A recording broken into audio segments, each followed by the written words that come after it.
हमारे साथ हैं इस समय आंध्रा गवर्नमेंट के एमटीजेड के सीईओ मिस्टर जितेन शर्मा जी। स्वागत है सर आपका एसएमई पोस्ट लाइव में। थैंक यू सर, पहला सवाल ये है आपसे कि आप इस समय एमएसएमई सेक्टर को जो भारत में है उसको आप किस तरीके से देखते हैं? देखिए, एमएसएमई सेक्टर और बाकी सेक्टर्स में दो डिफरेंसेस हैं। वो क्या है? अगर मैं एमएनसी सेक्टर को देखूं तो कोई भी काम करने के लिए मुझे बहुत ऊंचा कैपिटल इन्वेस्टमेंट करना पड़ता है।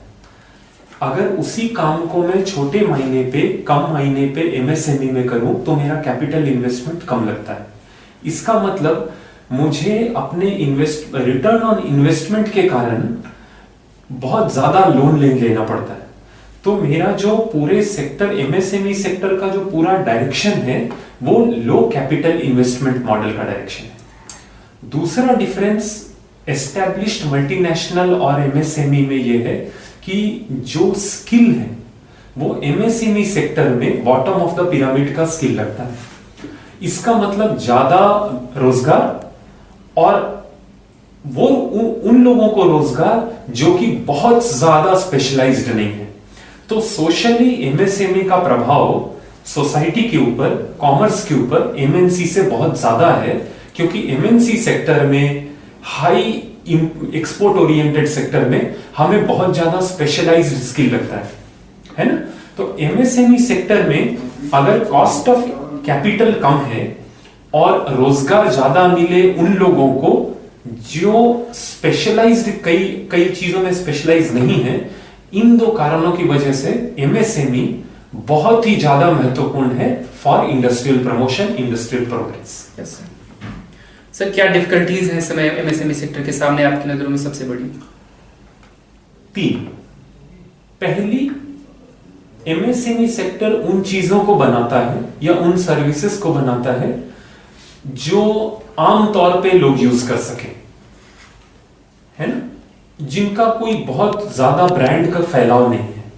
तो सबसे बड़ा चैलेंज है एमएसएमई सेक्टर का मेरे नजरिए से डिमांड साइड, जो पब्लिक उसको लेगी या जो इंडस्ट्री उस प्रोडक्ट या सर्विस को लेगी, डिमांड साइड एटीट्यूड चेंज करना कि एमएसएमई सेक्टर का प्रोडक्ट या सर्विस सस्ता होना जरूरी नहीं। दूसरा चैलेंज ये है कि एमएसएमई सेक्टर को ना केवल नॉन एमएसएमई सेक्टर के प्रोडक्ट्स और सर्विसेज से कंपटीशन करना पड़ता है, बल्कि उन कई मुल्कों के प्रोडक्ट्स और सर्विसेज से कंपटीशन करना पड़ता है, प्रतियोगिता उनके साथ करनी पड़ती है जो सस्ती चीजों को बना रहे हैं। तीसरा चैलेंज है एमएसएमई सेक्टर में हाई ग्रेड साइंटिफिक नॉलेज का, क्योंकि हाई ग्रेड साइंटिफिक नॉलेज को लाने में काफी इन्वेस्टमेंट करना पड़ता है, मशीनरी में, टैलेंट में, पेटेंट्स में। अगर आप एमएसएमई सेक्टर के मेंबर्स का अगर आप एक सर्वे करें तो आपको पता चलेगा कि उनके पास ज्यादा पेटेंट्स नहीं है। और आज की दुनिया में, कमर्शियल दुनिया में, साख उन्हीं की है जिनके पास ज्ञान हो, नॉलेज बेस्ड इकोनॉमी है। सर, लास्ट ईयर अक्टूबर में आपको health and medical technology Andhra government का जो है मेन एडवाइजर नियुक्त किया गया था। तो आपकी नजरों में आप जो है क्या आप कैसे देखते हैं कि मेडिकल सेक्टर में एमएसएमईज के लिए क्या स्कोप है? देखिए, एक तो ये हिस्ट्री में पहली बार हुआ है कि आदरणीय chief minister of a state ने किसी को एडवाइजर नियुक्त किया है हेल्थ के लिए, ना सिर्फ हेल्थ के लिए बट हेल्थ के साथ मेडिकल टेक्नोलॉजी के लिए। और इसका एक कारण है। कारण क्या है? आज की डेट में भारत सरकार हर जिला अस्पताल में एक सीटी स्कैन मशीन लगा रही है।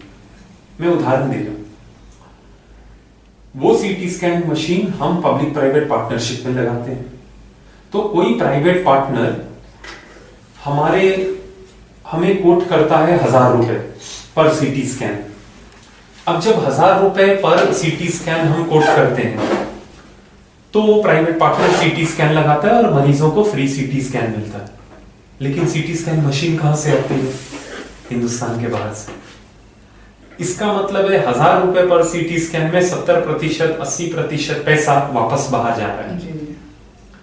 अगर वही उसी 1.5 करोड़ की सीटी स्कैन मशीन को हम 60 लाख रुपए में बनाए, 80 लाख रुपए में बनाए, तो ना केवल मुल्क का पैसा मुल्क के अंदर रह जाएगा, बल्कि हमारा जो 1000 रुपए का कोट आ रहा है शायद 400-500 है। इसीलिए सर्विस डिलीवरी और इंडस्ट्री प्रमोशन जुड़ा हुआ है, अलग अलग नहीं है। इसीलिए आदरणीय चीफ मिनिस्टर जी ने हेल्थ एंड मेडिकल टेक्नोलॉजी का संयुक्त एडवाइजर नियुक्त किया, जिससे हम वापस सर्विस डिलीवरी और इंडस्ट्री प्रमोशन को जोड़ सकें।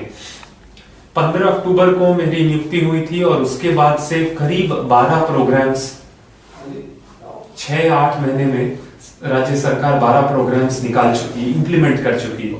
आंध्र प्रदेश में आज की डेट में एक हेमोग्लोबिन से लेके सीटी स्कैन तक हर blood test, radiology test free है, जिसका सरकार पैसा दे रही है भारत सरकार के साथ मिलकर। तो इस काम को करने में जो लोग, जो प्राइवेट सर्विस प्रोवाइडर्स सरकार के पार्टनर्स बन रहे हैं, उनको एमएसएमई का एक बैकएंड सपोर्ट चाहिए। सर, अभी जो है रिसेंटली आपको एएमटीजेड का जो आंध्रा मेडिकल जो टेक्नोलॉजी जोन है उसका आपको सीईओ बनाया गया है, जो कि इसलिए बनाया गया क्योंकि आंध्रा में वो जो है वहां पे उसको मैन्युफैक्चरिंग हब मेडिकल सेक्टर में बनाया जा सके। तो इसके लिए आप क्या की इनिशिएटिव्स जो है ले रहे हैं और किस तरीके से उसको मैन्युफैक्चरिंग हब बनाने के लिए कार्य कर रहे हैं? देखिए, सबसे पहले तो हमें ये जानना होगा कि मैन्युफैक्चरिंग जोन मेडिकल इक्विपमेंट के लिए क्यों चाहिए।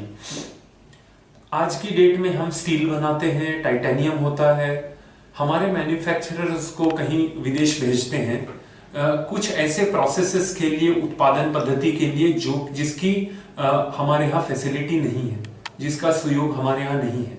जैसे कि टाइटेनियम और स्टील मूल के बाहर जाता है फॉर लो वैक्यूम मोल्डिंग, वापस आता है तब हम उसका इम्प्लांट बनाते हैं जो सर्जरी में लगता है।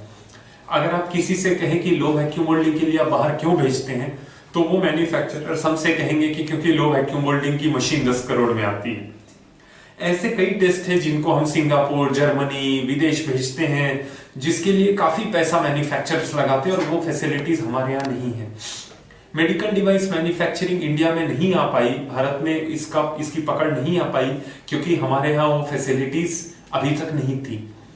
आंध्रा मेडटेक जोन का ये एम है कि उन साइंटिफिक मैन्युफैक्चरिंग फैसिलिटीज को हम हिंदुस्तान में बना दें एक मैन्युफैक्चरिंग क्लस्टर के साथ, जिससे कि उस क्लस्टर में काम करने वाले हर मैन्युफैक्चरर को वो फैसिलिटी जीरो कैपिटल कॉस्ट पे मुहैया कराई जा सके। जिस टेस्ट के लिए वो $25,000 आज दे रहे हैं, वो टेस्ट उनका $5,000 $100 से नीचे में हो जाए, $100 के अंदर हो जाए। जिस टेस्ट के लिए उनको 12 करोड़ की मशीन खरीदनी पड़ रही है, वो उनको $0 में मिल जाए। तो आंध्रा मेडटेक जोन में हम वो हर फैसिलिटी बनाने की कोशिश कर रहे हैं जो साइंटिफिक नेचर की है, जिसकी मैन्युफैक्चरर्स को बेहद जरूरत है। इन फैसिलिटीज को देने से मेडिकल डिवाइस मैन्युफैक्चरिंग का कॉस्ट, मेडिकल इक्विपमेंट मैन्युफैक्चरिंग का कॉस्ट 30 से 40%, 45% कम हो जाएगा। आज की डेट में जो स्थिति है वो ये है कि आंध्र प्रदेश मेडटेक जोन में सरकार ने 270 एकड़ जमीन दे दी है, एक सीड कैपिटल दे दिया है। भारत सरकार के विभिन्न मंत्रालयों ने ये कमिट किया है कि वो भी इस नेशनल मिशन में, इस ग्रेट प्रोजेक्ट में वो भी सहायता देंगे through various schemes and departments. अब हम टेक्निकल टीम्स की रिक्रूटमेंट कर रहे हैं।